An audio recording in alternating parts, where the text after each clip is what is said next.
Nagsalita ng ABS-CBN kaugnay ng isyong kinasasangkutan ng TV5 kung saan iginiit ng Kapamilya Network na nauunawaan nila ang naging desisyon ng TV5.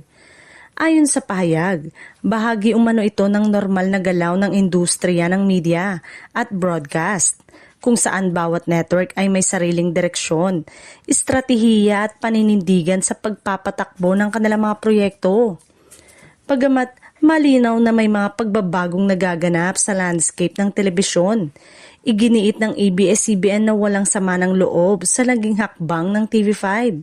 Sa halip, binigyang diin ng network ang respeto at desisyon ng kapwa-istasyon, lalo na sa panahon na patuloy na nagbabago ang industriya ng entertainment at media sa bansa.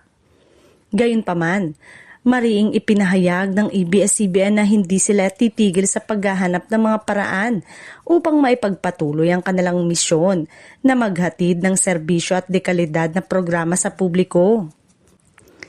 Ayon sa kanila, anuman ang sitwasyon sa industriya, patuloy silang nag-i-innovate, mag-a-adjust at maghahanap ng bagong plataporma upang manatiling konektado sa kanilang audience. Isa sa pinakamalakas na sandata ng ABS-CBN ay ang kanilang malawak na solidong kapamilya audience na patuloy na sumusuporta sa kanila saan mang istasyon, platform o anyo ng media sila mapunta.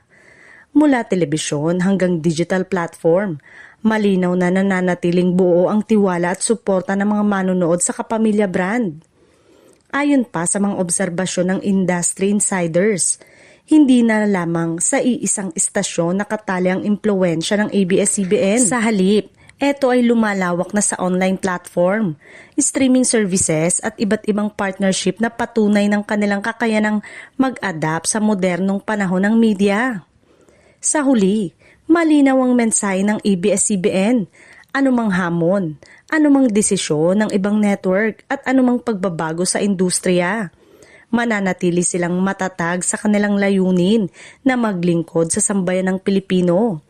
Sa tulong ng patuloy na suporta ng Kapamilya audience, patuloy silang lalaban, maghahanap ng paraan at magpapatuloy sa pag-aabot sa puso ng kanilang mga manonood, saan man sila dalhin ng landas ng media.